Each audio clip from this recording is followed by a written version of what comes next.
I just took a dive and grabbed some of our most frequently asked questions or questions that generated a lot of conversation on social media. Hi everyone, I'm Steve Stoller. And I'm Shauna Haley, and this is Inside Plano. Happy New Year, Steve. Happy New Year, Shauna. Can you believe it's 2024? I cannot believe it. I think that it was just yesterday that I was looking forward to November, and I looked up and here we are looking at the new year. I think most people agree. It seems like the older you get, the faster time goes by. Do you feel that too? I definitely feel that way, and I'm not sure if it's just that there's more in my mind or I'm forgetting more of it, so it goes by.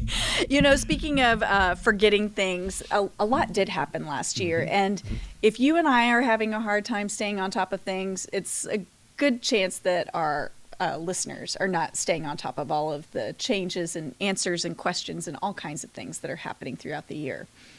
You know, 2 years ago, it's been 2 years since we dug into our Plano mailbox, and we had Ask Plano, and people presented us with good questions, and we did a podcast on it. Well, we thought we'd do it again 2 years later because it was well received, and people have a lot of questions that need to be answered. Absolutely. Yeah. So, we always ask our listeners to submit question idea or podcast ideas or questions that they have to the Ask Plano inbox. And so what I did was I just took a dive and grabbed some of our most frequently asked questions or questions that generated a lot of conversation on social media. So let's get right into it. Okay. So the first question, is there a permit requirement for a freestanding carport structure? Yes. And by the way, sometimes I say the Ask Plano inbox is the do I need a permit for that inbox because we get a lot of permit questions. So this is a very similar question that we receive all the time. But let's answer the question about a freestanding carport. It does require an accessory structure permit. Now, for this situation and any others, if you have a question about a project, the best thing to do is to contact Building Inspections Department. Their number, and we'll put this in the show notes, is 972-941-7140. You can ask to speak to a residential plans examiner, and they'll be happy to help you. So I have a question for you, Steve, out of the box. Do Plano's traffic lights use machine learning to help improve traffic flow? We have a traffic management center, and you and I have been in there. It's amazing to watch the technology that we now use. So the traffic signals in Plano operate according to a time of day coordination plan. So the more traffic during the day, it's regulated by how much traffic there is, and the detection equipment optimizes performance in real time according to pre-programmed maximum green light times. So it's a little bit complicated, but the technology is just amazing.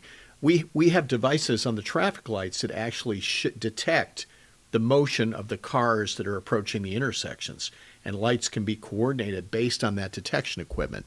So the current system software and vehicle detection hardware dates back to the early 2000s, and it really simply cannot provide the level of detail required to support the data needs of the AI, artificial intelligence-based optimization.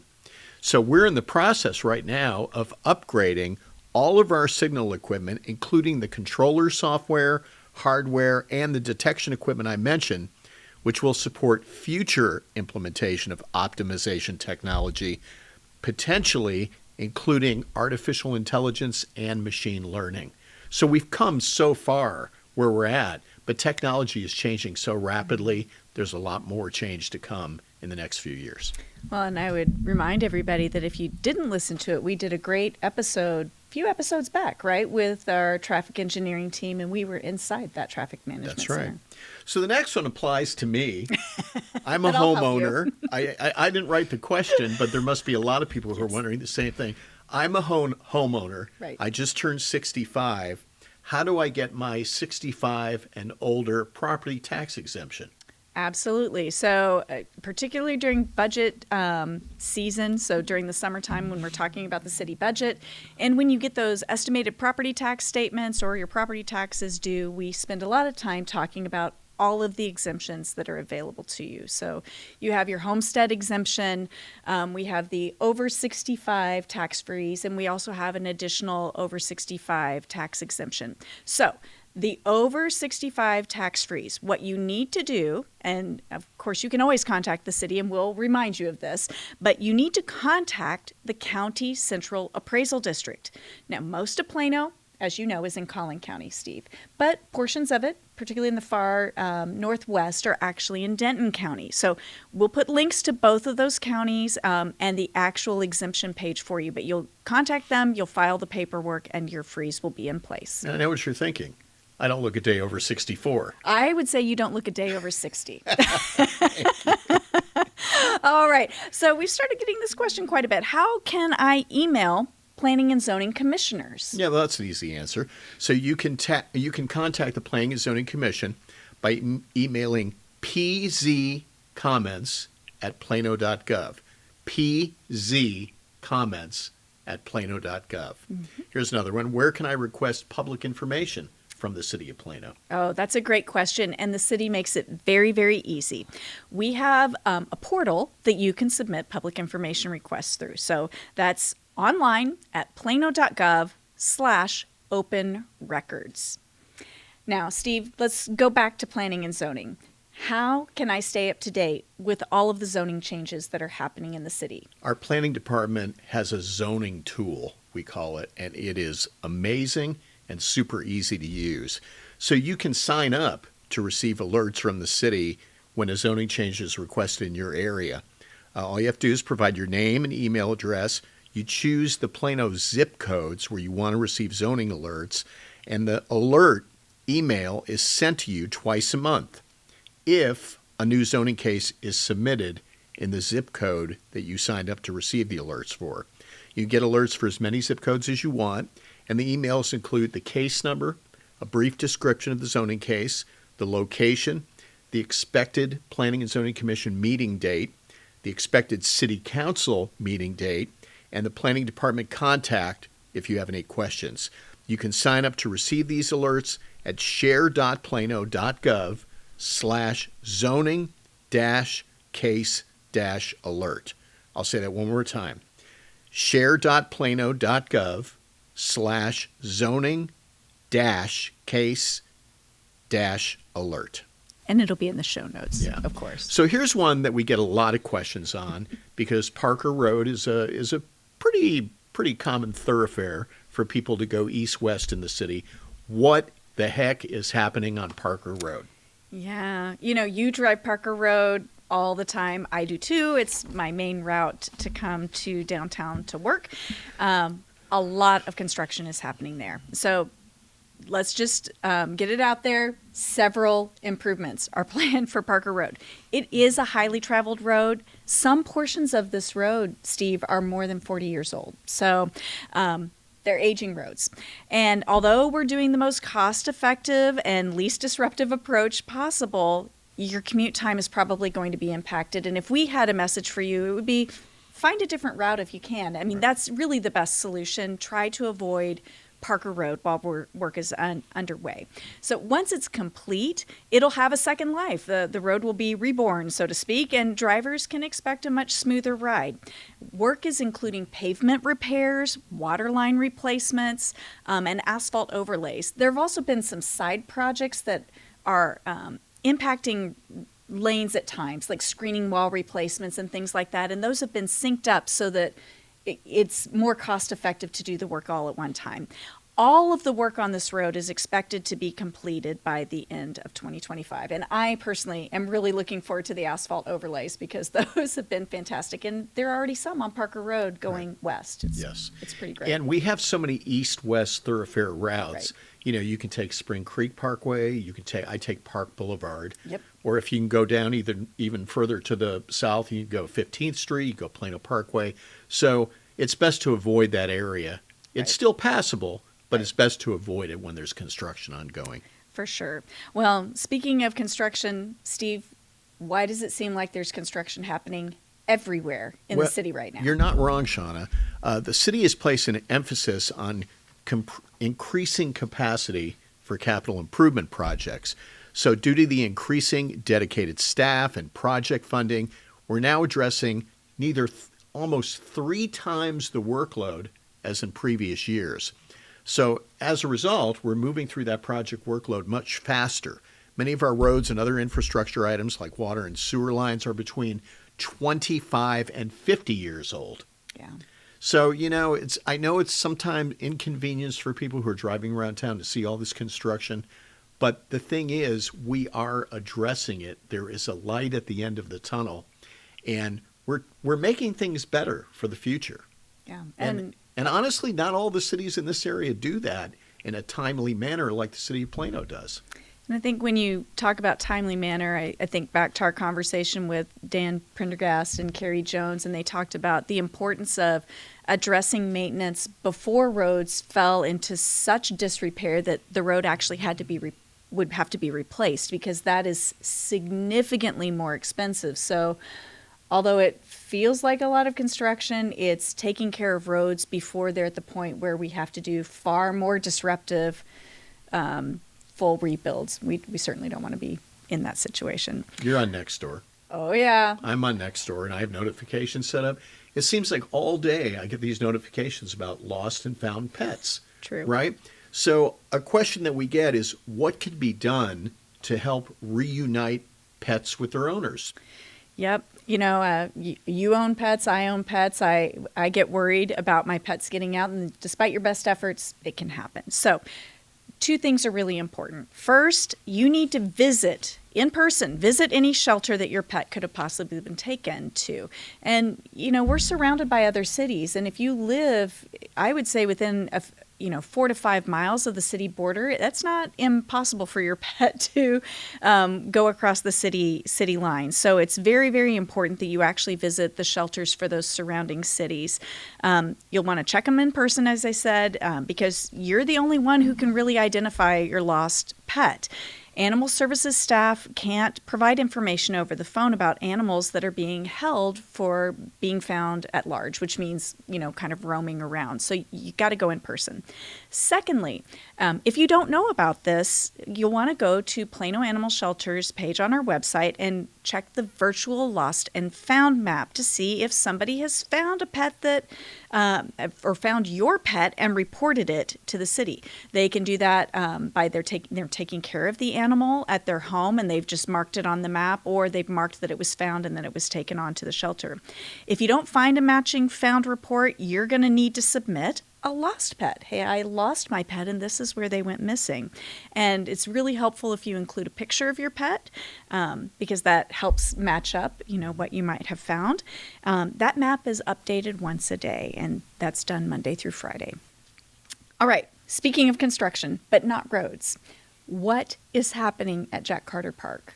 Well, Sean, Jack Carter Park is one of our most popular and beloved parks, and it's receiving some renovations, of course, guided by the park's master plan. Now, the project will renovate existing athletic fields, lighting, irrigation. It will add a new restroom building. They'll replace and extend the trail around the athletic fields. There will be a new trail extension on the west side of Independence Parkway, and will address retaining walls, irrigation, tree planting, and site repair.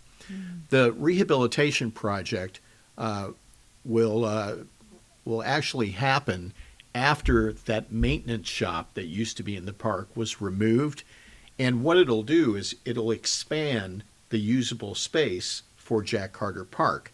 And that entire project should be complete by the end of 2024. So here's another one. A lot of people try to get information to the city and the police department, and they know that the police department monitors Nextdoor. So can you just post something on Nextdoor and assume that it's going to go to the police department? Yeah, so the city of Plano and the police department both have Nextdoor accounts. Right. So for both of those organizations, we post into Nextdoor. And you're right, a lot of people do think that they can just make a post in Nextdoor and mention the city or mention the police department, and because we have accounts, we'll be able to see those. That's not actually The case, though, the way it's structured, and this is the way the Nextdoor platform operates, we're not like normal people. We have what's called a public agency account, and that means we can see the posts that we make and comments that are made in response to our posts. But we can't see any conversation that's happening in Nextdoor otherwise. So if you want to get information to the city or to the police department, we encourage you to reach out directly. If you don't know who you need to contact, you can always send your question or your comment to askplano@plano.gov, and we will make sure that it gets forwarded on to the right person. All right, here's another question about ways that residents interact. Fix It Plano, very popular. I know you have the app and use it. I do as well. What should a person do if they're having problems with the Fix It app? Well, Fix It Plano is a great service, but like any app, sometimes it will have problems. If something goes wrong, you can contact the vendor for help. The vendor's email address is tech@publicstuff.com. I always like to repeat these. Tech@publicstuff.com. Here's another one, Shauna. Has the city considered doing away with the left turn on yellow arrows at some dangerous intersections? Great question. We talked to our traffic engineering team about this, and they annually review crash records at all of the signalized intersections. The reviews include sometimes potentially removing those flashing yellow arrows. Within the last year, did you know, Steve, that the city removed flashing yellow arrows for some directions at 3 different signal locations in the city?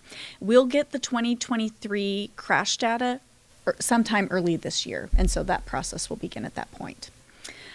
Now, this is something that happens in the summer, so this may not be a timely question at the moment, but we get the question all the time in the summer. Why do we release water from fire hydrants, especially when it's hot outside? That's right. And a lot of people just assume that this is a waste of water. Well, not so. This is something that's absolutely necessary to keep our drinking water safe. So we flush by using hydrants. And here's what happens. We flush the water to prevent a buildup of bacteria in specific areas of the water supply, keeping it safe for residents, as I mentioned. Now, we're not unique in doing this. Communities use line flushing to remove water supply where there may be a water quality issue. Our water supplier, of course, is the North Texas Municipal Water District. They add chloramines, which is a combination of chlorine and ammonia, to our water supply at their treatment plant in Wiley. Chloramines are designed to prevent the growth of bacteria, but during hot summer months, chloramines break down, leaving the water supply unprotected when the weather gets very hot. Flushing is the best prevention to make sure that our water flows free of bacteria and is safe to use. It's also the city that addresses specific areas of the system where problems are occurring. No one likes to waste water, including the city of Plano, but when it comes to the quality of water we use in our homes, we want to ensure that it's safe and healthy to use. So here's another one, and I actually had this in my alley back a few years ago and was wondering the same thing. There's a cable that looks like an extension cord running down my alley. What is it, and how long will it stay there? That is such a good question. And with alley work, you see this quite often. You see this fairly often when people change service providers, because that temporary cable is, I should just say, that is a temporary cable. So it's temporary fiber cable, etc. And it can remain in your alley unburied. It could even run alongside your driveway for a long period of time. It just depends on the work that's being done and when the utility provider can get someone out to bury it. Now, you can report that unburied cable. If you know the service provider, you can report directly to them. A lot of times you don't know, though. You're driving down your alley and you're like, wow, there's a cord there and I need to get that buried. It's been there for a long time. Well, you can submit that through Fix It Plano, and the city will forward that to the service provider. Now, to help us forward it to the correct person, it's very helpful to include the location that the cable is, as well as a picture of where it ends. So if you can figure out where it's kind of plugged into, take a picture of that and submit it through Fix-It, and that helps us get it forwarded on correctly. In our case, it was Spectrum. Ah. And we called Spectrum, and they told us what it was, and they gave us the date when the cable would be buried. Oh, wow. So they Yeah. actually gave quite a bit of information. Yeah. I have the benefit, since a lot of these Fix-It requests come through our department, that we have to help sort them if they're sent in by a phone message or what have you. And watching our government relations team, they are really great at sending things on to the utility providers, and then they follow up with you to let you know that it's been forwarded on and get you in contact with the right people. So it's a really great service and help if you need it. Yeah. Well, that's the end of our question, Steve. I feel like for those who are watching the YouTube version of this, we should explain where we are, because we usually tell people a little bit about the different places that we move around to, and this one feels very fancy compared to sitting in, the bay of Fleet Services. Where are we? We are in our City of Plano studio. Yeah. So this is used by the communications and media relations teams to produce all of the different videos that you watch. I think this studio is in use quite a bit of the time, actually. Yes, and one of the things we do is we do the weekly newscast called PCN, Plano City News, and we do it from right here in the studio. All right, so this will be my last question then. What does Plano City News cover, and when does it air each week? We post it on Friday mornings. Okay. We usually record it during the week. And it covers just activities, events, things that are happening, some newsworthy events, sometimes some of the things that City Council takes action on. It's a little bit of everything. And we even recognize people in Plano who have done great things. So it's a great all local newscast produced and hosted by you. We call it your local only Plano newscast. Well, the best way to stay on top of Plano City News and all of the videos that are produced by the City of Plano is to subscribe to our YouTube channel. So I'll include that link in the show notes for everyone. And with that, we're at the end of another podcast episode, and we have a great lineup in 2024 of guests. So you'll want to make sure you subscribe so you don't miss a single episode. And if you have any questions, they can email us, right? That's right. askplano@plano.gov. And we hope that you've enjoyed this trip through our mailbox with us. Thanks so much, everyone. Thank you. Thank you. And that's it for our Inside Plano. We hope you enjoyed it as much as we did doing it. If you have any comments or suggestions, send them to us at askplano@plano.gov. Bye. Talk to you next month. The Inside Plano podcast is brought to you by the City of Plano.